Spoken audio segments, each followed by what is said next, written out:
Good morning student. Saint Angels की online class में आज हम क्षितिज काव्यखंड से चैप्टर 7 पढ़ेंगे। हमारे चैप्टर का नाम है छाया मत छूना, छाया मत छूना, जिसके रचनाकार हैं गिरजा कुमार माथुर।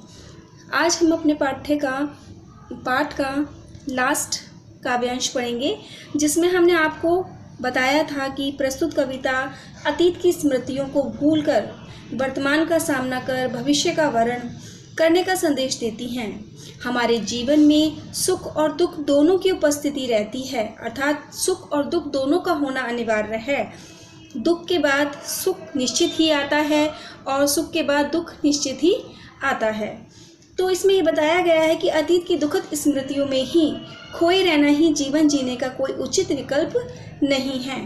वर्तमान को अपने अनुकूल बनाने की चेष्टा करना ही मनुष्य का परम कर्तव्य है। मनुष्य जितना यश, ऐश्वर्य, धन, सम्मान आदि को पाने के विषय में सोचता है, वह उतना ही भ्रमित होता है। अतः जीवन को सुखी बनाने के लिए, यथार्थ को अपने अनुकूल बनाने के लिए मनुष्य को संघर्ष करते रहना चाहिए, नहीं तो वह अतीत की स्मृतियों में तैरता रहता है।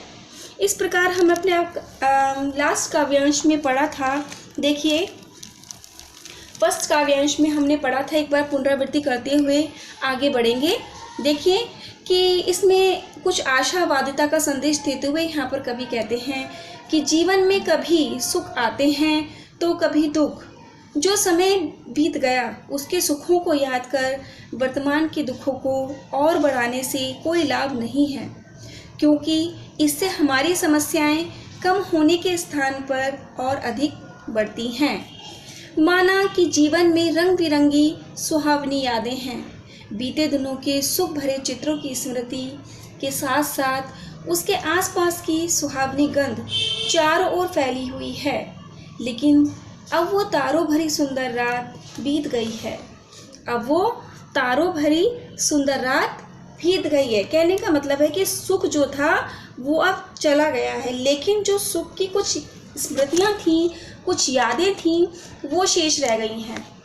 तो उन्हीं यादों को आगे करते हुए कवि कहते हैं कि ये ठीक इसी प्रकार कि प्रिया के बालों में लगे हुए फूलों की खुशबू की भी यादें ही शेष रह गई हैं। जैसे अभी मैंने आपको बताया कि जो हमारे सुख बीत गए थे उनकी केवल यादें ही यादें रह गई हैं। कहना चाहते हैं आगे, आज दुख के इन क्षणों में वे भूली हुई सुख भरी यादें एक जीवित क्षण बनकर मन को छू जाती है। लेकिन तू केवल उन्हीं में मत डूबा रहना। जो कुछ वर्तमान में तेरे पास है उसी से अपने भविष्य का निर्माण कर। इन छायाओं में जीकर मन को दुगना दुखी मत कर, अतः इनसे बच। कहने का तात्पर्य है कि जो वर्तमान है, जिस वर्तमान में तेरे पास सुख है अर्थात दुख है, उस वर्तमान में तू जी। उसी प्रकार नेक्स्ट काव्यांश में एक बार फिर पुनरावृत्ति करते हुए मैं आपको बताती हूँ। देखिए, ध्यान से सुनिए।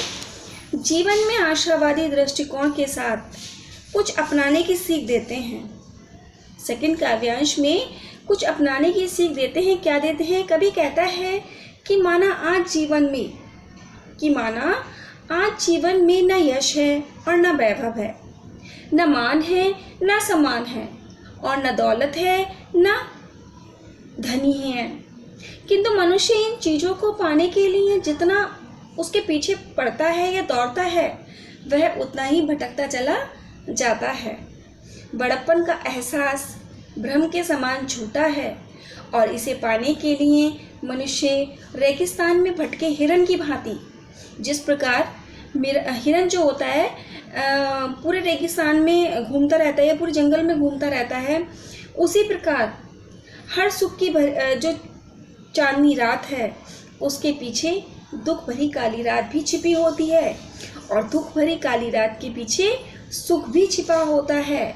इसलिए तो केवल अपने सुख भरे दिनों को याद कर। जो तेरे सुख हैं उन दिनों को याद कर, दुख में मत रह। तेरे सामने आज जो दुख भरी कठिनाइयाँ या परिस्थितियाँ हैं, जो परेशानियाँ हैं, उनका डटकर सामना कर। उसी स्थिति में जीने की कोशिश कर। सच्चाई से अपना मुख मत मोड़, क्योंकि केवल अतीत अर्थात जो बीत गया है उन सुखों को याद करने से दुख और बढ़ेगा, दुख कम नहीं होगा। देखिए अपने लास्ट काव्यांश पर आते हुए कि यहाँ पर कवि क्या कहना चाहते हैं, ध्यान से सुनिए। दुविधा हत साहस है, दिखता है पंथ नहीं, देह सुखी हो पर मन के दुख का अंत नहीं। दुख है न चांद खिला शरद रात आने पर, क्या हुआ जो खिला फूल रस बसंत जाने पर। जो न मिला भूल उसे कर तू भविष्य वरण, छाया मत छूना मन होगा दुख दूना। देखिए बहुत इम्पोर्टेंट काव्यांश है ये। दुविधा हत का तात्पर्य है, दुविधा हत साहस से साहस होते हुए भी दुविधाग्रस्त रहना, साहस होते हुए भी दुविधाग्रस्त रहना। पंथ में सभी जानते हैं रास्ता होता है और देहनेश होता है शरीर। वर्ण से तात्पर्य है अपना लेना, वर्ण से तात्पर्य है अपना लेना। तो कवि कहना चाहते हैं वही आशावादी दृष्टिकोण के साथ कहते हैं हमें आशावाद के सहारे जीने का संदेश देते हुए कवि कहता है, क्या कहता है सुनिए। हे मनुष्य दुविधा हत साहस है, दिखता है पंथ नहीं। हे मनुष्य साहस होते हुए भी मेरा मन दुविधाग्रस्त है, मेरा मन कैसा है, दुविधाग्रस्त है। तुझे सफलता का रास्ता नहीं दिखाई दे रहा है, तुझे सफलता का रास्ता नहीं दिखाई दे रहा है। तेरा शरीर पूर्ण रूप से स्वस्थ है, देह सुखी हो पर मन के दुख का अंत नहीं से तात्पर्य है कि क्या तुझे सफलता का रास्ता नहीं दिखाई दे रहा है। तेरा शरीर पूर्ण रूप से स्वतंत्र है किंतु मन के दुखों का कोई अंत नहीं दिखाई दे रहा है। कि तू ऊपर से देखने में तो स्वस्थ है लेकिन तेरे मन में अंदर दुख है जिसका कोई अंत नहीं है। मानव जीवन में दुख ही दुख है। शरतकालीन सुहावनी रात के आने पर भी क्या कहते हैं आगे देखिए, दुख है ना चांद खिला शरत रात आने पर। क्या कहना चाहते हैं यहाँ पर कभी देखिए कि मानव जीवन में दुख ही दुख है। शरतकालीन सुहावनी रात के आने पर भी सुख रूपी चांद उदित नहीं हुआ और बसंत ऋतु के आने पर या उसके चले जाने पर फूल खिला है, तो भी दुखी मत हो। क्या हुआ जो खिला फूल रस बसंत के जाने पर। क्या कहते हैं यहाँ पर कि बसंत ऋतु के चले जाने पर फूल खिला है, तो भी तू दुखी मत हो। जो सुख तुझे जीवन में नहीं मिला उसे भूल जा, उसे भूल जा।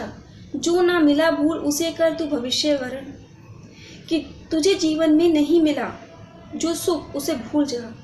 जो कुछ तुझे प्राप्त हुआ है या हो रहा है उसे खुशी से स्वीकार कर और वर्तमान का सामना करके अपने भविष्य का नव निर्माण कर, अपने भविष्य का नया निर्माण कर। तो इस प्रकार यहाँ पर कवि ये कह रहा है, एक बार फिर से सुनेंगे। हमें आशावाद के सहारे जीने का संदेश देते हुए कवि कहना चाहते हैं कि हे मनुष्य साहस होते हुए भी तेरा मन अभी दुविधा से ग्रस्त है, तुझे सफलता का रास्ता कहीं दिखाई नहीं दे रहा। तेरा शरीर पूर्ण रूप से अभी स्वस्थ है किंतु तेरा मन अभी अंदर से बहुत दुखी है और इतना दुखी है जिसका कोई अंत नहीं है। मानव जीवन में दुखी दुख है लेकिन शरतकालीन सुहावनी रात के आने पर भी सुख रूपी चांद उदित नहीं हुआ और वसंत ऋतु के चले जाने पर फूल खिला है, तो तू दुखी मत हो। जो सुख तुझे जीवन में कभी नहीं मिला उसे भूल जा और उसे भूलना ही श्रेयकर होगा। जो कुछ तुझे प्राप्त हो रहा है उसी में अपनी खुशी से स्वीकार कर और वर्तमान का सामना करके अपने भविष्य का निर्माण कर। तो इस प्रकार यहाँ पर कवि ने उसको प्रोत्साहन, आगे के लिए जीने के लिए उसको प्रोत्साहित करते हुए उसे संदेश देना चाहता है कि दुखों में दुखी मत हो और अपना जीवन सुखों से व्यतीत कर और सब कुछ भूल जा। इस प्रकार आपको कुछ प्रश्न दिए जाएंगे, अर्थ को समझकर उन प्रश्नों का भलीभांति उत्तर दें और अपने प्रश्न ध्यान से करिए जिसमें आपको अर्थ अपने समझाए हुए अर्थ से ही चुनने हैं।